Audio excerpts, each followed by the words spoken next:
It was an animal attack, spin-off episode selected. Season 1 and Season 2 of Interview feel so different to me. Two very different vibes. Like, if I was coming in Season 2 and I hadn't seen the first season, I would not have expected Season 1 to look the way it does. I enjoyed both of them, visually, but in completely different ways. Or the vibe? I just feel like the vibe, maybe. And maybe it's because the setting has changed. Yeah. The world has expanded. Also, there seems to be a lot more going on in Daniel's mind regarding this interview he's conducting than in Season 1. Yeah. I spent the whole Season 2 wondering what is going on with these flashes he keeps getting of Armand. Armand! Armand! I love that we're going straight into Armand, because absolutely. Armand. Speaking of people who have songs called Vampire.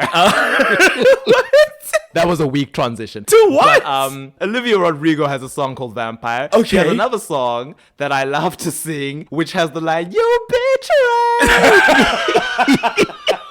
That was a long road, but I'm walking with you. Okay. Gosh. And here's the thing I'm going to say before we jump into it. I love the character Armand, and I hope it's not the last we've seen of him. But anyways, let's keep going. I mean, listen, my Vampire Diaries upbringing means that, like a good Christian should, I am open to forgiveness of even the most heinous sins if you truly repent and make amends. But oh my Lord, It's crazy. I have not felt this betrayed. I can't even remember if I've ever felt this betrayed watching a TV show. Certainly not by a main character. Like, I've had slaps in the face before, like the episode of Avatar: The Last Airbender where Katara meets Haru, the earthbending boy in Season 1, in the village where earthbending's illegal, and then she convinces him to save this Earth Kingdom dude who's stuck in a landslide. And he sells don't them worry, out to nobody the will know. Fire And then he sells them out that night. He doesn't even wait for the next day. Immediately sells them That out. was crazy. But that's a nameless character who you forget about as soon as the episode is done. Armand, I think it's the thing of coming off of everything Louis has done and everything we have accepted Louis is, to then feel safe with this person whose energy and the way they're selling themselves is so different that you think, oh, here is respect, here is mutual trust, here is tenderness and wisdom and just, mental stability. Yeah. All these things Louis lacks. Could you imagine? And then to find out that, no. That's the biggest up you've got, especially as someone who is mentally unstable. That is a gaslighter. Gosh. Manipulator. And it would be bad enough, all the stuff that then happens to Louis because of that. But then it's like, also Claudia, you got Claudia burned to a crisp. And I've watched, because as I say, I've forgotten a lot of the stuff I Googled about the books, but obviously I watched the Interview with the Vampire film. That's what I was going to ask, if I couldn't remember if you'd seen the movie or not. I had seen the movie from the minute Claudia was introduced in Season 1. And also I knew there were 2 seasons, so I didn't know that she was going to be introduced in Season 1 until I saw a tweet that was mentioning that the actress had been changed between seasons. And I was like, oh, okay, so she is in Season 1. So then I spent Season 1 episodes being like, okay, when is she coming? When is she coming? And the minute that he saves her from the fire, and I'm like, oh my gosh, this is Claudia, this is Claudia. I have been sitting there praying and hoping that they would deviate from the source material. They would change I was like, please save this girl, my sweet baby girl. I beg. Yeah. Can we just veer off 180 degrees from our You want to talk about doomed from the narrative, right? Like, from the moment they start talking about her in present day, Louis is using past tense to talk about her. So if you're paying attention to that, you know she's dead from the I was hoping first it just time. meant they were estranged or she was gone, and I was like, no. And he's like he's torn out chapters from her diary, and he's like, I will not have her exploited. And I was like, so maybe she's out there somewhere, and you care about what this would do to like the actual person as opposed to just the memory of her. You'd and her only care about history. someone who couldn't come and speak for themselves and correct any slander on their name. No, she can't speak for herself.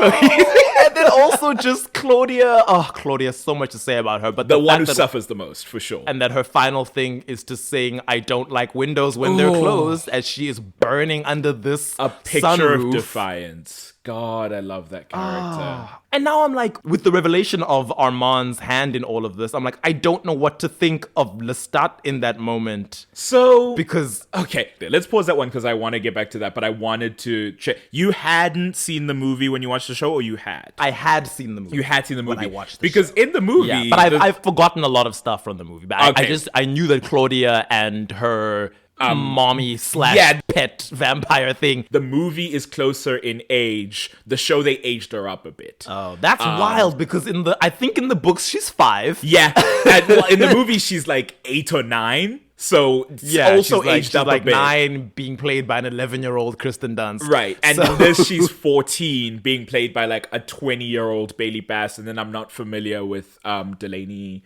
Hayes. But my point being, the movie makes it very clear that Armand is the one who was behind burning of Claudia and her governess, I guess, in the movie version. I've forgotten Antonio those deeds. Banderas. I just remembered that Armand was Antonio. Which is why I wasn't expecting fake Rashid to be revealed as the vampire Armand. I was waiting for a Spanish or Hispanic person to show up on the screen. I was like, POC. And then I did get a POC. He's just not Spanish in any way. He's South Asian and has had a few name changes over the centuries, which I found interesting. I like the change. A lot more depth to the history. The Arun backstory, I was like, oh, you were also abused. Hurt people. Hurt people, But hurt also you've had people. centuries to learn and grow. But can you as a vampire, right? The ultimate question. As an immortal being forever frozen where you are, theoretically, right? Nobody ever, like, definitively says. Because that's always my defense of Edward when people are like, oh my gosh, Edward's 107, ew. And I'm like, well, Stephanie Meyer goes out of her way to say her vampires cannot psychologically mature, which is why the Volturi say no making vampires who are prepubescent. Because we can't deal with childish emotions that will never ever grow up. But in this universe, the fact that Claudia becomes frustrated makes me think that to a degree there must be some level of maturity and growth that happens inside. That's my interest, like the adaptation of Claudia, because certainly in the book, that's a struggle she goes through, is the dissonance between her physical form and how people perceive that form versus like her mental capacity, because she grows into like a woman, like with several decades under her belt, and is still this child, and starts to have like a bit of a break because of that. And they suggest that might happen in the show, and that's why they have one of those great laws. But like so often in that show, Claudia is like the smartest and most sane person in the room. So I'm not sure how they were gonna, because she hates the fact that she's perceived as Certainly. this 14-year-old little girl. She's frustrated by it, but she never like goes insane over it as they suggest she might. That's set up at the end when she finally gets in with the Théâtre des Vampires, and they show her the play where she's going to be playing a child for ages. The music that's playing in the zoom in on her face, it's like, oh, that's gonna make her snap. But then like she like weathers it with a surprising level of like dignity. And then she gets bored really she quickly. gets bored. though. She doesn't start snapping heads or like breaking shit in like frustration. She like takes it with a far more mature like response than even I would have had as a grown person. So that's all I'm saying, is that like I'm curious where they draw the line in the adaptation of the show, because certainly you could make the argument that we're delineating your psychological state versus like your experience with your wealth of years. I don't know. It's curious. Yeah, I guess when you're writing these kinds of characters, sometimes it ebbs and flows. It also depends who is writing them and when, because like adaptations are obviously like it's usually a team of writers as opposed to like a book where it's just one person making these choices. We often see it with someone like Rebecca and various other Vampire Diaries actors who are often like introduced as vampires frozen in their late teens, and then as the show progresses and the actor actually ages further and further, the flashbacks we get will show them living very adult lives in the olden days, and it's, And it's like, like, well, when yeah, did you probably regress? pre-19th century you were probably treated like an adult if you were 18, but also it's like but now it's like, why are you acting like a high school girl if you were in the 1920s, you were like a grown independent woman? Why are you so fixated on the high school experience when you've lived lives as an adult? It's crazy. But I mean, that's with like long running shows. But anyway, back to your point, you were saying... I was saying I don't know how to read Lestat's reaction to her death. Yes. And indeed later on when he is remorseful about it, because I'm like, well, now knowing you weren't necessarily behind this, but you were still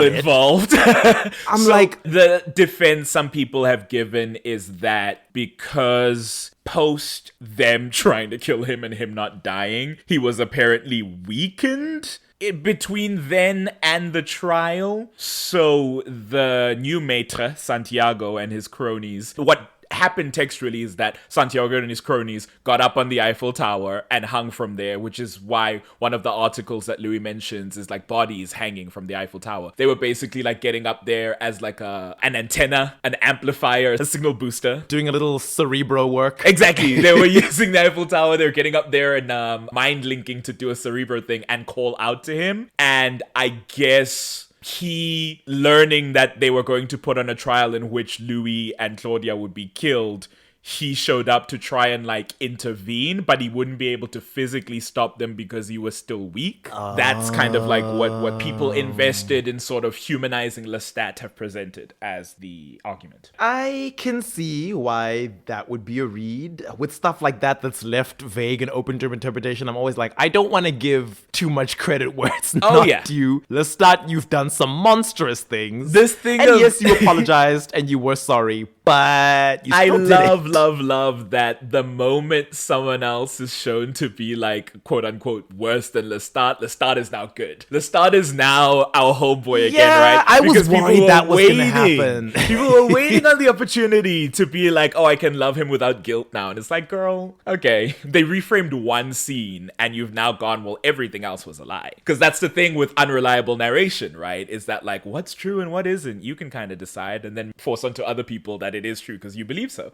Also, I was like, my queer romance between two POCs gone. Not allowed. Burned to the ground. Not allowed. We're back to the white man. Must be a white man in the pairing.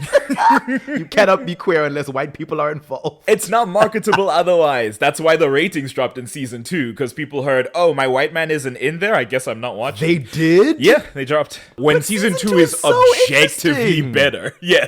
It's so much better. Like you said, the world grows significantly. Maybe the theater setting just appealed to me. I'm watching these flamboyant, stuck-up, evil vampires do all this stuff, and I'm like, yeah, this was my world for several years. Everyone's gay. Everyone's insane. It's the theater, baby. Everyone's gay. Everyone's insane. Even watching Claudia have to be on stage and play this role that she doesn't really want to play, but she's like paying her dues. She's doing what she needs to do to get to where she wants to be in this group. I'm like, yeah, been there. Familiar experience. I have a lot to say about Louis and Daniel. Also that, I was like, what's happening? Who are these people who are feeding you info, Daniel? Also, Daniel, be wise. These people will kill you. Yeah, be Daniel's careful. bolder than I am. But yeah, this Telemasca, this secret organization that's like keeps track of supernatural movements. I'm assuming they're gonna be, I'm assuming that was like a Avengers end of the movie level like drop and they're setting something up. But I don't know. I don't know what the plans are broader. Apparently, season 3 is gonna focus on Lestat and his rock career. So it's like tonally that doesn't feel like... that is literally a thing that happens yes. in the book. That I remember because that's what the film Queen of the Damned was based on. Oh, is that where it picks Elias up? loves Torah. Interesting. Yeah. Okay. He's asleep, dormant for some reason, and the sound of rock music wakes him up. That's wild. Yes, the birth of rock. Wow. Or at least 70s rock wakes him up and he comes out. Is it 70s or 80s? Somewhere around there. It seems for the show it's going to be more present, I believe. The implication is that he's been in a basement for 70 years. And so now the rock career begins. So it's not going to be quite the same. Hence that music video that dropped that was giving a little bit like Taylor Swift Blank Space, but like rock version. I did not see that. Did you not? Did you not see the drama that with the Swifties that happened on Twitter when interview was at like the peak? The thing is, as a person who had always described himself as a Swiftie, if you go onto my Twitter and search Taylor Swift against my act, you will find relatively few tweets. So as far as the algorithm is concerned, shoving Taylor Swift down my throat is not part of its agenda. I rarely know what's going on with that fan base. Interesting. I was very fortunate or unfortunate, depending how you read it, to stumble across that thread. No, it was screenshots. It went viral and it was screenshots of those people who were like, yeah, I love Taylor so much. I see her husband as like more of a father than my actual dad. So some 14-year-old child, which I was like, okay, crazy, but you're a child. And then some 30-year-old woman being like, girl, same. And I'm like, no, you're an adult. Stop this. Yeah, as someone who has never called themselves a Swiftie, but was listening to her music consistently for a time there, I am occasionally saddled with the ongoings of their fandom. On topic, the only reason I saw this go down was because a number of mutuals were retweeting about Interview with the Vampire, and I happened to see that they were... This is so crazy. It was a Swiftie who was also a Vampire Diaries fan, so there we go with the intersection. They were quoting some promo that dropped at the end of season 2. Again, for Lestat's music video, where it's like, he's got the long blonde hair, he's got makeup on that's running because of tears, and it's this very like, I've been attacked and things have been said about me, but now I'm back to settle the score. That's like the vibe, I think, of the song and the music video. So it's very much playing in that space of like 1989 Reputation era Taylor Swift. The Swifties took this personally because I guess they thought it was an attack on Taylor. I don't know how you could view it that From way. the interview people? From AMC's Interview with the Vampire, I guess. And so this girlie, who happened to be a Vampire Diaries stan, quoted that promo and said, this is why Klaus outsells, or Klaus is the best vampire or whatever. Some insane bullshit. Quoted with an edit of Klaus Mikaelson and sent tweets thinking, I ate that. And everybody was in the comments being like, babe, first of all, comparing these two shows, insane. Secondly, comparing these two characters, furthermore. I was trying to be diplomatic and also trying to get promo for the show. I gave my thesis as to why these characters are cousins, but Klaus is being held back by the fact that no men are allowed to be gay on the Vampire Diaries, and that's what's keeping him from fulfilling his Lestat-esque prophecy. And I said, honestly, he's got that Lestat energy. As I said, the fun moments of him, even when he's being a terrible person, is that he's this bitchy white gay. Yes!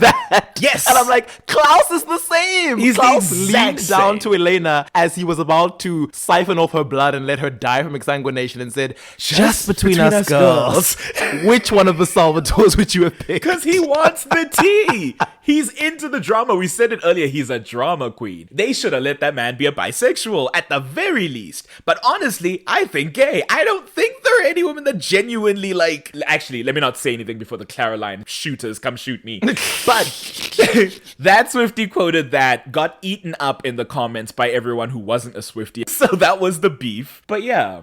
Anyway, back to Interview. I think I don't know what the future plans are. I think Louis needs to end up with nobody. I think he's good where he is as like this vampire king vibe that he's got going on based on the final scene being like, come at me if you want to come at me, bitch. Here's where I live. You know my address. Very Iron Man 3, except I like it. Yeah, I think people were very ready to just like rehab the image of Lestat based on like very select scenes that were told in a certain way and then reframed afterwards, which, like, you know, fair enough, I guess. And also, how much of that was planned? How much of that was retroactive continuity on the writer's part and just them exploring Louis' psyche and how he recalls things? I'm like, was that your intention in season 1?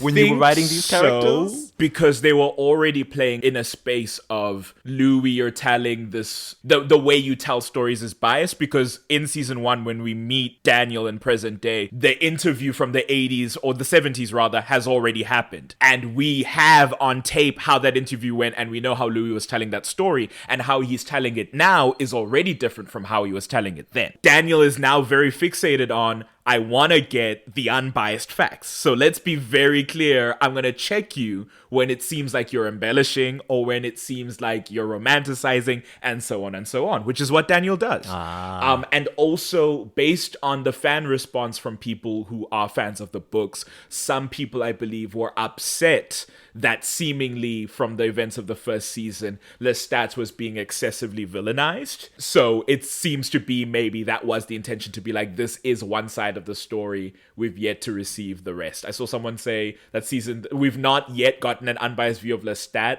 Season 3 is going to be the first time when we're seeing from his point of view the reality. And I'm like, okay. I mean, he still admits to dropping Louis 2 kilometers out of the sky. That's always going to be the one, right? And even Lestat acknowledges that. Even Lestat goes, forget anything else that happened. I did that. And I'm glad that they put that in because that was the worry, right? Because what was shown in season 1, episode 5, because that's the episode, right? Where you sort of go, oh no, this is bad. It was to a level where at the end of that episode, they put like a PSA to be like, if you are experiencing domestic abuse, please call this number. And I became nervous when it became clear we're going to go, actually, you didn't see all of this scene and it wasn't domestic abuse at all. It was mutual abuse, I guess, which is like, all right, guys, okay, cool. That's a whole can of worms I don't want to open. But I'm glad that someone went, we still need to be very clear about the power disparity here. Yeah. Because yes, Louis grabbing that man and throwing him around in their house,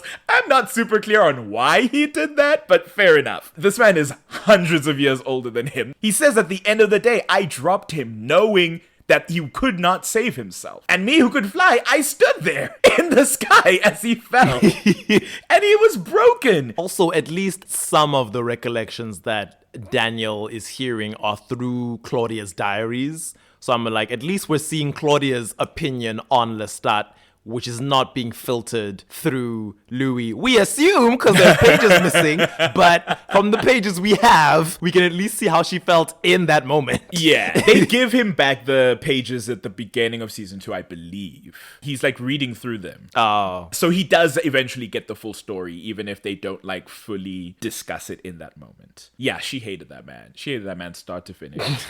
She said, none of you vampires that I've known in my life have shaped up at all. It's you, Louis, who will throw me away for the nearest man who shows you any attention. Oh, stigmatized. Yeah. When she said, love makes you stupid, I was like, it does, Louis. I'm sorry. Like, a little bit she's bitter that she hasn't found hers, but she's not wrong about at all. It's Lestat, who I hated because he was a monster and he made my life a living hell as a vampire who was created by you two and didn't largely know what was going on. And then it's my actual rapist and abuser. That's the sum total of vampires I've known in my life, and you've all sucked. Oh, that one. I was so hoping we'd find him and kill him, but I guess... Because he came out of nowhere and I was like, oh, he looks like relatively physically young. Maybe this could be someone for you, Claudia. Because by then I was like, Claudia's journey is quite different from the book. For starters, she's a teenager now, so she's not 5. So her wanting to explore romance like right off the bat makes sense. And then he started to act a little weird and I was like, the energy has shifted. Why are you being creepy? And then he broke her leg and I was like, oh, no. Anyway, yeah, show's good. Show's great. I think there's a lot of complex characters. One thing I did learn from Vampire Diaries, I guess, is that when you're dealing with immortals who are long-lived and have centuries during which to process stuff that human brains don't get the opportunity to, maybe you are capable of forgiving terrible acts. Yeah, so it's like 70 years. Then I learned my boyfriend was a manipulative gaslighter. Now I can come back and be like, all right, buddy. Oof. Sorry about that. Sorry I was like kind of mean to you or whatever. I think it's crazy that it's like he has to apologize for being frustrated by his early vampire experience, as though that's not a traumatic thing to go to. But, you know, that's whatever. It's the last episode. We need some catharsis and some reunion. Because he says, I wore it like a curse, but I should have seen it for the gift it was. How could you? You died. Your brother had died. And someone said this too. I forgot where I saw it, but someone said, vampirism, if you die and then are forever frozen in that state, then Louis was frozen in a constant state of grief. Oh. He's frozen in a constant state of grief throughout his entire vampire life because he turned the night his brother committed suicide in front of him. Gosh. So, I mean, if you're stuck in the emotional state you were in, that says a lot, because it's like, well, Armand was turned while he was an unwilling sex worker. An emaciated, hungry teenager. Yeah. It's a whole mess. Claudia was turned when she was a traumatized burn victim who didn't know what was going on. Yep. In this room that these supernaturals had brought her to. It's interesting. Yeah. I did enjoy Louis reading Francis for Phil before killing him. I was like, now where was this energy before, Louis? Because you've been letting this man make snide comments. He grabs his tongue at that dinner scene. He flies across that table to grab his tongue when he's making fun of his accent. You know, I was like, Santiago, I don't know how much of this is allowed. You are a white man mocking these two black Louisiana accents. sense. Especially as the youngest vampire in the room, that's bold. He like reads from Claudia's diary during the trial and also does her voice. And I'm like, you need to stop, Santiago. Santiago. Firstly, you appropriating the Spanish name. Your name is Francis. One. Very un-PC of you, Santiago. And the fact that Louis, as he's reading Santiago for filth telepathically right before killing him, says that, when Santiago was being turned, at the last minute, he was horrified and actually begged his maker to stop and take the gift back. He was like urinating on himself and crying. And I'm like, so what state are you frozen in, Santiago, if that's the case? Yeah, constant embarrassment and regret. Feeling insufficient, feeling regretful. I don't know. But that's the thing that pisses me off is that, like, Louis, starved, highly unstable, grieving, and furious, schizophrenic, if we're keeping it a buck, is able to kill almost the entire Théâtre des Vampires in one go, and then chases down the rest. And Lestat couldn't do nothing? Well, he did feed. He fed, of course. But it's he was feeding off people. He was like, shit has hit the fan. I'm going to eat people. I'm sorry. Claudia's dead. I don't care anymore. Right. The amount of time between Louis breaking out and killing the vampires from the theater versus the amount of time between Lestat getting almost killed and then showing up for the trial. I feel like surely you could have done something. I guess Armand was there, and Armand is like centuries old at that point. He's probably about 400 because that was in Armand needs to sleep too. But like the trial was happening that day. I don't know that we could have overpowered Armand. No, I mean, he was there for weeks, presumably. You know what it takes to prepare for a play. I'm assuming he had weeks. He had rehearsals. He had the matinee when they were doing the sound check. Like, I don't know. Whatever. It's fine. Also, poor Madeline, drawn into this world. Madeline. Well, also, she did sleep with that Nazi, so I don't Swastikas painted on her shop. I was like, girl, you're downplaying that a bit. I'm like, I know he was a scared fighting soldier, but he was a Nazi. I saw a lot of people in comments being like, hey, listen, you gotta do what it takes to survive. It's like, I guess, but it's like, find some French soldiers. I don't know. I don't think what is done to her is deserved was France at all. not invaded at that point? I know people always diss the French as being the member of the Allies who were kind of useless compared to the British and the Americans. So I think France at least might have taken some hits that the United Kingdom never did. But it's like the way because we see that memory when she's being turned, it doesn't seem like she was coerced or that there was any sense of obligation. I mean, we see a flash of the moment of the act. I'm like, I don't know what led up to that or what conversations you had. But when she describes it as a kindness she did for this scared young boy, and it's like, the scared young Nazi. So I don't know. But that's none of my business, so... Still a wild choice to just leave it vague. Be like, she slept with a Nazi who was very low down on the totem pole, but still a Nazi? Still a Nazi. It's like, what does that add to a character that she is willing to see a sense of humanity in monsters? It's like, I don't think I want to see that in Nazis, but all right. Yeah. I don't know. If someone's smarter, let me know. I'd be curious. There was actually a time way back when where I did a little deep dive on the Anne Rice. Yeah, the Anne Rice Vampire Chronicles universe. However, that was so long ago that I've basically forgotten everything. Real.